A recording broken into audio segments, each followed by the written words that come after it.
বাঁচাও সাধু বাবা, বাঁচাও সাধু বাবা। কারণ কালকেই তো আমি বলেছিলাম বাপ্পের বেটি হলে থাকবা নবান্নে, থাকুক না নবান্নে।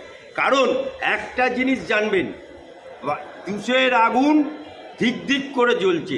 আজকে নবান্ন অভিযান দিয়ে শুরু হয়েছে, এখনও পলিটিক্যাল পার্টিগুলো তাদের আন্দোলন বাকি রেখেছে। বিজেপি বাকি রেখেছে, কংগ্রেস বাকি রেখেছে, সিপিএম বাকি রেখেছে, সব পার্টিগুলো কিন্তু এখনও আন্দোলন বাকি রেখেছে। এবং ছাত্র সমাজ দিয়ে ফর টেস্টিং হচ্ছে, টেলার হচ্ছে, পিকচার আবি বাকি হয়। নবান্ন অভিযানের অনুমতি নেননি রাজ্য, সুপ্রিম কোর্টের নির্দেশ মনে করলেন রাজ্যপাল, কি বলবেন? শুনুন, এটা কোনো পার্টি ডাকেনি, কোনো রাজনৈতিক দল ডাকেনি, শুধু সুশীল ছাত্র সমাজ ডেকেছে। এবং আজকে যে পুলিশগুলো দলদাস হয়ে গুলি চালানোর কথা বলছে, আবার বিনা পারমিশনের কথা বলছে, আমি এই তৃণমূলের 5-8 নেতাদেরকে বলছি, এই তৃণমূলের 5-8 পুলিশদেরকে বলছি, আইনটা পড়ো। পুলিশের চাকরি করছে বলে আইনকে দলদাসের পরিণত করবে সেটা না। কারণ এই নবান্ন অভিযান দিয়ে সরকার হাইকোর্টে এসেছিল,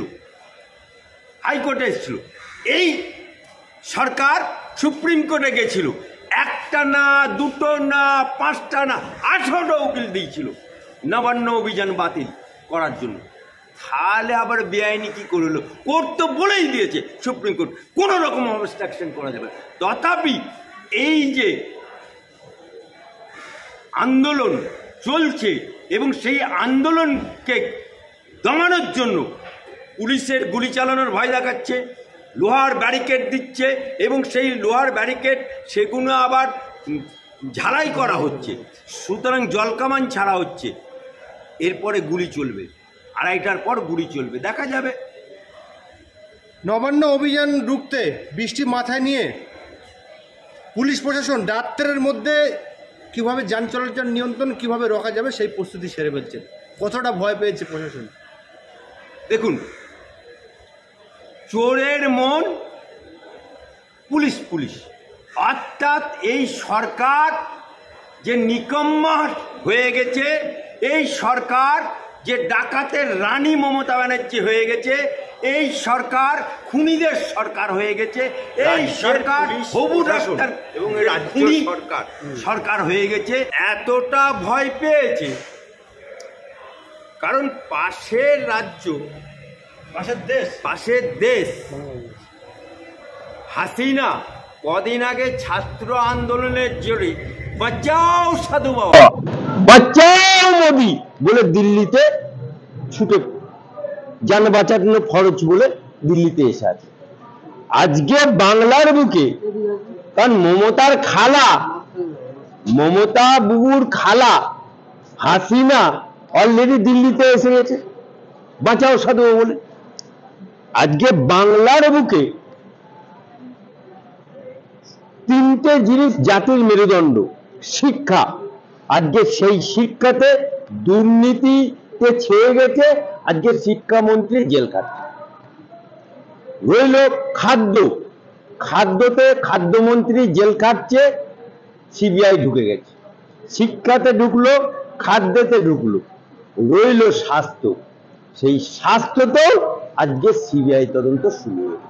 তাহলে জাতির মেরুদণ্ড, বাংলার মেরুদণ্ড, বাংলার মানুষের মেরুদণ্ড, 3টেতেই সিবিআই ঢুকে দিয়েছে।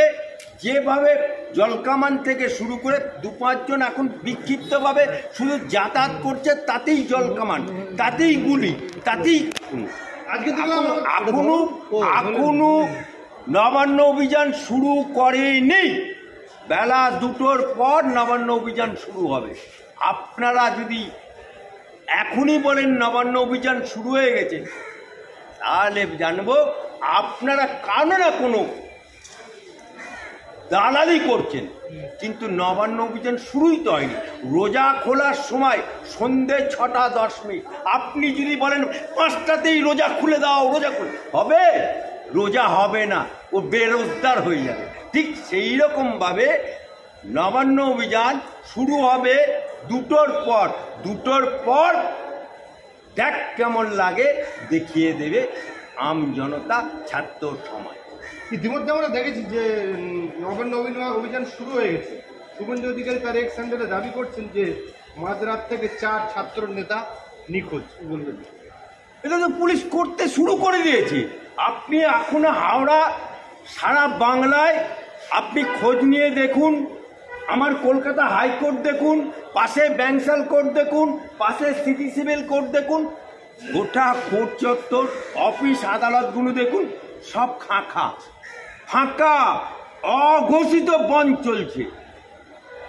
আপনি হাওড়া ব্রিজ দেখুন, কোনো বাস পাবেন না, কোনো যানবাহন পাবেন না কোনোভাবে, অর্থাৎ বাংলার বুকে অঘোষিত বন্ধ চলছে।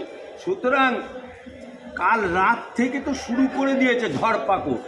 কাল রাত থেকে তো মিডিয়াতে তৃণমূলের 5-8 গোলামরা বকতে শুরু করেছে।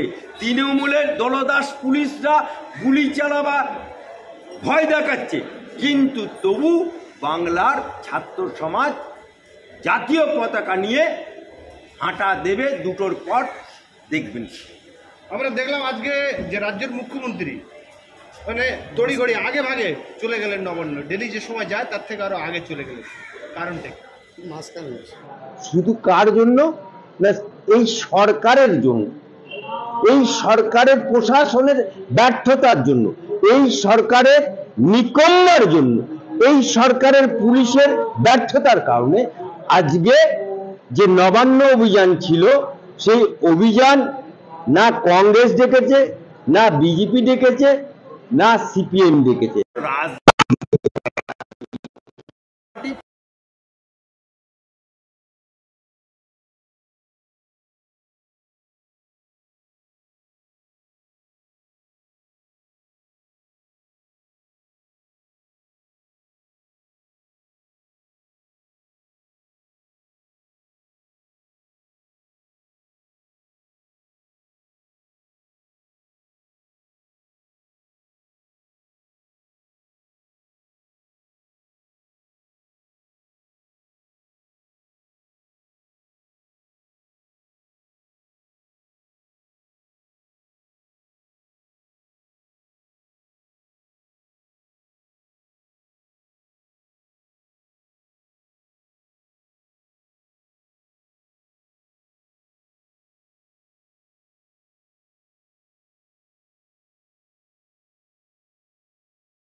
উঠছে, কিন্তু সময় হচ্ছে দুটোর পর দেখতে পাবেন মিছিল কাকে বলে, নবান্ন অভিযান কাকে বলে।